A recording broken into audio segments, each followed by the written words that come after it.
Olá, turminha, tudo bem? Segundo ano. Hoje é segunda-feira, dia 26 de outubro. Hoje nós vamos trabalhar a nossa apostilinha de ciências a partir da página 166. Então, separe o seu material, vamos acompanhar com a professora. Hoje nós vamos falar sobre a floresta amazônica. Vamos falar também sobre os ambientes naturais do Brasil e exemplos de alguns animais que fazem parte dele. Então, o Brasil, ele é separado em vários ambientes naturais, onde nós podemos encontrar então a fauna e a flora com uma diversidade específica daquele lugar. Você já ouviu falar da floresta amazônica? Ela é um dos mais conhecidos ambientes naturais do Brasil. Essa região e as outras mostradas a seguir apresentam características únicas, com fauna e flora muito especial. Fauna. Quando a gente fala de fauna, nós estamos nos referindo aos animais. Quando falamos de flora, estamos nos referindo a vegetação, a mata daquele lugar. Vamos embarcar então nessa viagem e saber mais sobre cada um desses lugares. Então, olha só, no Brasil nós podemos encontrar a região da floresta amazônica, mais abaixo nós podemos encontrar a região da Caatinga, nós podemos encontrar também a região do Cerrado, nós temos a região do Pantanal, nós temos a região da Mata Atlântica, que é essa região onde nós moramos. E nós podemos encontrar também o Pampa. E nós vamos estudar um pouquinho sobre cada um desses nas próximas páginas. Acompanhe com a prof então, turma. Vamos falar então sobre a floresta amazônica, a maior floresta tropical. Vamos começar a viagem pela maior floresta tropical do mundo. E ela está aqui, em nosso país. Olha só onde ela está localizada. Como referência, nós temos o planeta Terra, em seguida o nosso país Brasil, e na sequência a floresta amazônica, na região onde ela é encontrada no Brasil. É a maior floresta tropical do mundo. E do ladinho nós temos uma imagenzinha dessa floresta. Planejar a viagem. Que roupas devemos levar em uma viagem à floresta amazônica? Como será que devemos ir, turminha? Em uma conversa entre pai e filho, olha só o que surgiu. Júnior, você não precisará de 5 blusas de frio. Por que será que o pai dele disse isso? Para tomar a decisão certa, é bom saber como é o clima da região. Será que é quente ou frio? Chove muito ou pouco? A região tem bastante luz do sol ao longo do ano? Na região, há rios? Quais serão as atividades ao ar livre? Por exemplo, trilhas pela mata, passeio de barco ou de canoa. É importante conhecer um pouco sobre a floresta amazônica antes de ir fazer uma visita. Vamos conhecer um pouco sobre ela então. Seguindo na página 168, acompanha com a professora a leiturinha. Turma, uma floresta quente e úmida. A floresta amazônica está localizada em uma região que recebe bastante luz do sol ao longo de todo o ano. O clima é quente e úmido. Na época das chuvas, parte da floresta fica alagada. Por isso, turma, essas duas imagenzinhas retratam como é o clima daquele lugar. Então, preste atenção na leitura da legenda. A primeira imagenzinha nos traz a seguinte informação. Os moradores da região da floresta amazônica são de diversos lugares do Brasil, mas muitos deles são indígenas ou descendentes de indígenas. Utilizam barcos como principal meio de transporte. Na segunda imagenzinha, nós temos a seguinte informação. Na região da floresta amazônica, as temperaturas são elevadas o ano todo, mas há período em que chove mais e os rios sobem. Por causa disso, as moradias são construídas sobre estacas e são conhecidas como palafitas, que é esse tipo de casa, pessoal. Ela tem que ser elevada, porque quando o rio sobe de nível, a casa não fica alagada.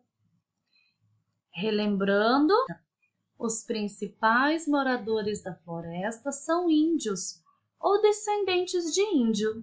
Ok, turma? Vamos para as atividades, então? Um site de turismo na floresta amazônica dá dicas aos turistas de como preparar a mala de viagem. Leia a seguir. Então, vamos lá. Vamos ler a seguir algumas informações. Amazônia, aqui vou eu.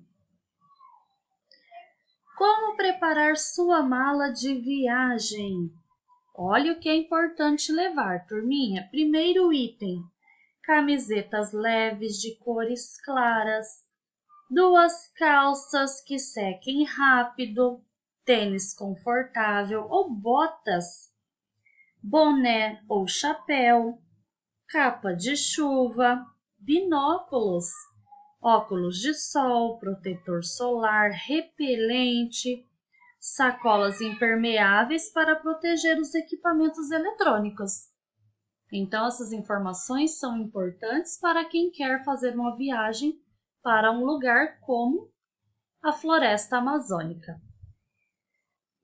Prosseguindo, na página 169, nós vamos falar sobre o vai e vem das águas.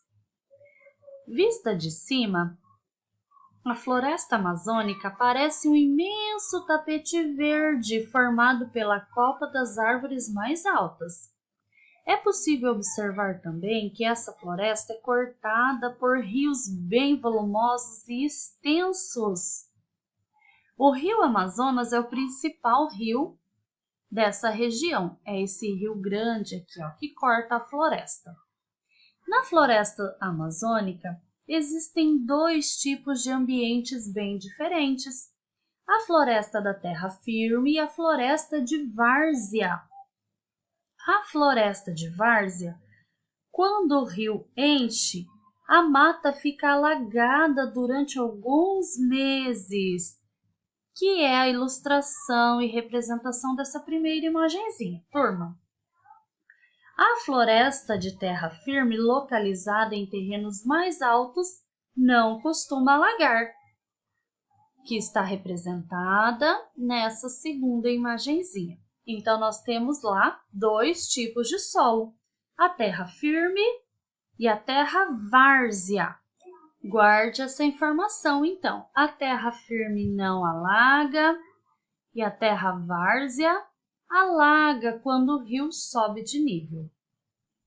Vamos falar um pouco mais, então, sobre a terra várzea. Ela é um ambiente que alaga durante o período do ano. Na floresta de várzea, as árvores conseguem sobreviver mesmo com a raiz embaixo d'água, como mostra a imagenzinha a seguir.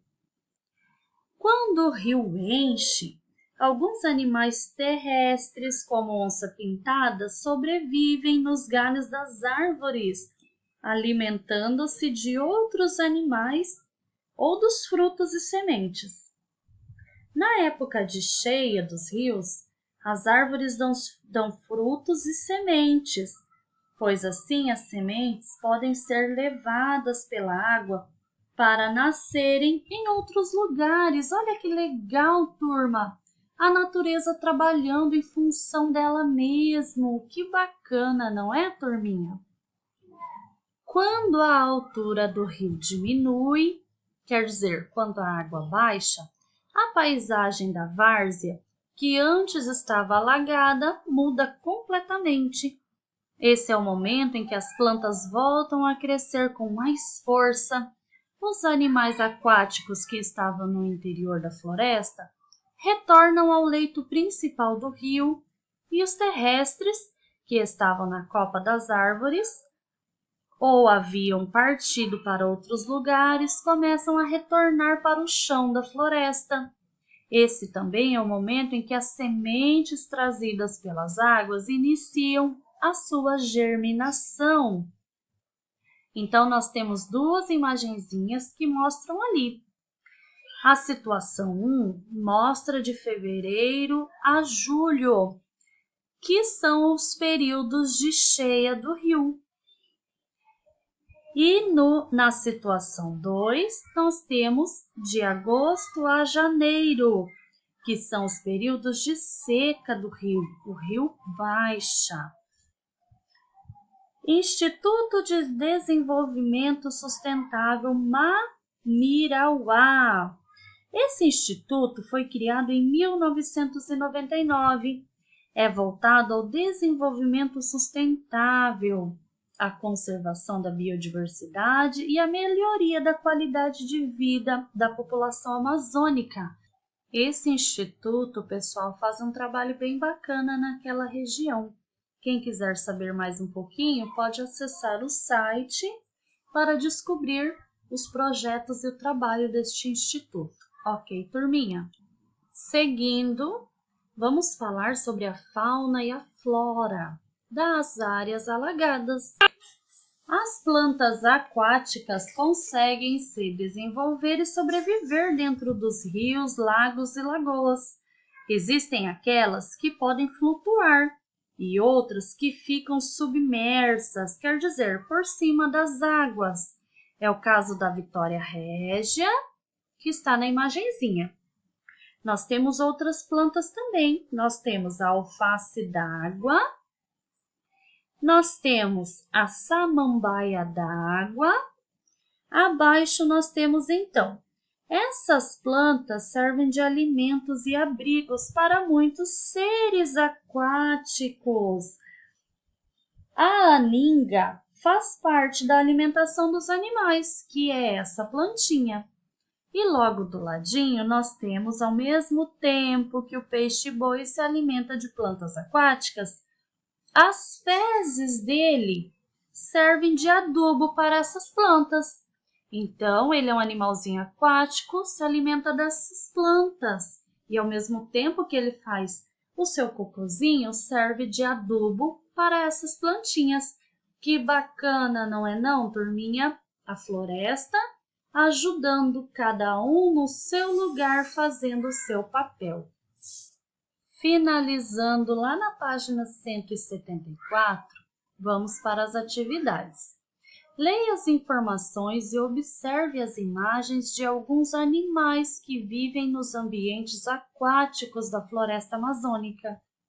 Depois relacione a coluna da esquerda com a direita. Então, nós temos alguns animaizinhos, o boto cor-de-rosa, o pirarucu, o tracajá e temos o jacaré-açu. Você vai ler do ladinho a informação e vai anotar a letrinha conforme a descrição desse animalzinho. Vamos fazer o primeiro então? O primeiro diz: é um dos maiores peixes de água doce do mundo. Pode chegar a 3 metros de comprimento e seu peso varia entre 100 e 200 quilos. De quem será que estamos falando, turma? Lembrando que é um peixe. Muito bem, é o pirarucu. Turminha, agora leia o restante das informações e descubra os outros animaizinhos. Beijo, turma, boa aula!